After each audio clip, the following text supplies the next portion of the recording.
Voilà les poseurs. Bonjour, messieurs. Bonjour, c'est votre plafond. Ah, très bien. Vous avez bien entendu, dans ce carton, il y a le nouveau plafond d'Hélène, fabriqué en usine. Là, il y a une toile en PVC imprimée avec le décor qui a été choisi par la cliente. Et voilà comment Hélène a choisi le dessin. Elle souhaitait un imprimé dans l'esprit de son intérieur. J'ai choisi une branche de cerisier en fleurs. J'ai demandé au fabricant qu'il y ait comme un coup de vent et que quelques pétales se soient détachés de cette branche et viennent un petit peu se parsemer. Une branche de cerisier que Yannick et Jackie vont transformer en un nouveau plafond pour Hélène. On va commencer par poser les 4 angles du plafond. Et là, maintenant, nous allons la tendre pour lui donner cet aspect fini qu'on aura dans quelques instants. Alors?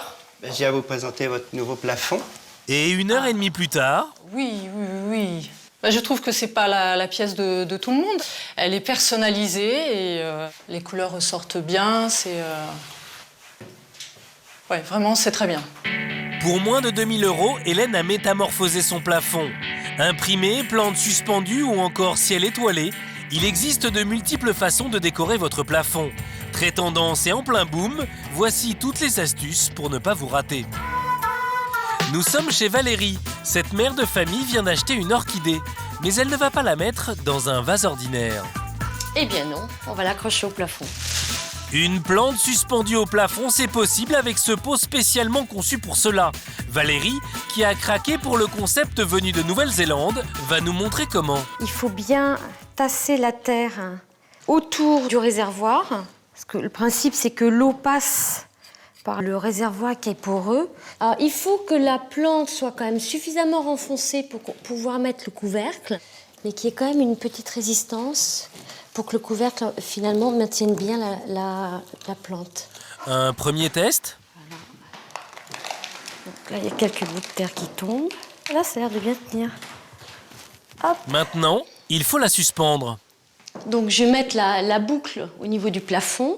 Et après, j'ai le petit crochet qui va maintenir l'anse du pot. Et je peux régler la hauteur comme je souhaite. L'effet escompté est-il au rendez-vous?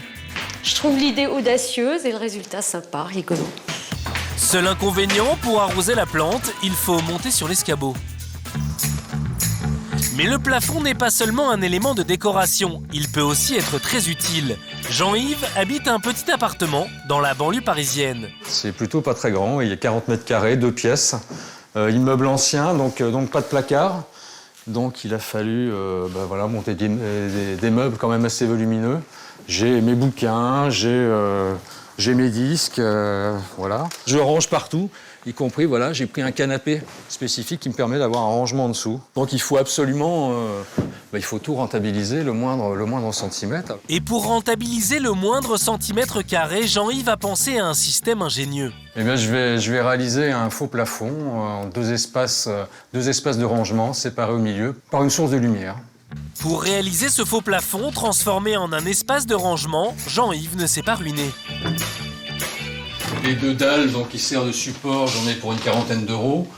Les tasseaux, les vis, les chevilles, à mon avis, pas plus de 75 €. Un prix attractif, quelques heures de bricolage et le tour est joué. Je ne vais pas mesurer, mais je dois avoir une bonne soixantaine de centimètres.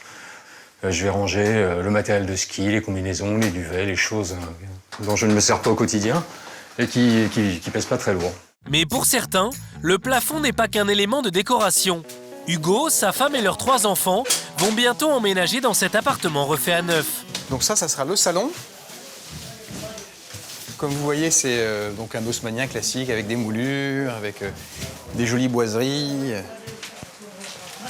Toutes les pièces sont des moulures, toutes les pièces sont haussmanniennes, sauf une, et je vais vous montrer. Cette pièce, c'est l'entrée. Et pour lui donner le cachet de l'ancien, Hugo s'est procuré dans le commerce de fausses moulures qu'il va poser lui-même. Des baguettes, donc il y en a un peu de tous les styles.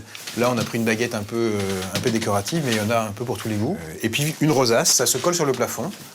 Pour seulement une centaine d'euros, Hugo s'est offert un nouveau plafond dans le pur style haussmannien. Donc maintenant, c'est la touche finale avec la rosace. Une rosace, des moulures, on s'y croirait. Ben, c'est pas mal. C'est super. C'est pas mal. Ouais. Je pense que ça sera encore mieux. Là, ça brille un peu, il y a du mat et du brillant, donc on se rend pas bien compte. Je pense que ça sera tout repeint avec le même mat. Je pense que ça sera très joli. Si Hugo a décidé de faire du vieux avec du neuf, d'autres ont décidé de rêver avec leur plafond. Claire, 8 ans, et Marc, 6 ans, s'apprêtent à passer leur première nuit à la Belle Étoile, mais dans leur chambre. Les enfants, je vous ai préparé une petite surprise. Attention, 1, 2, 3.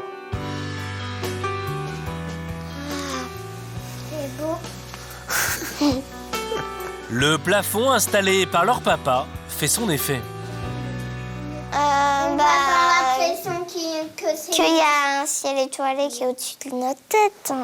Qu'il y a plein d'étoiles. Pour un plafond comme celui-ci, livré et posé, comptez 4 000 € tout de même. Ce soir, Claire et Marc vont faire de beaux rêves.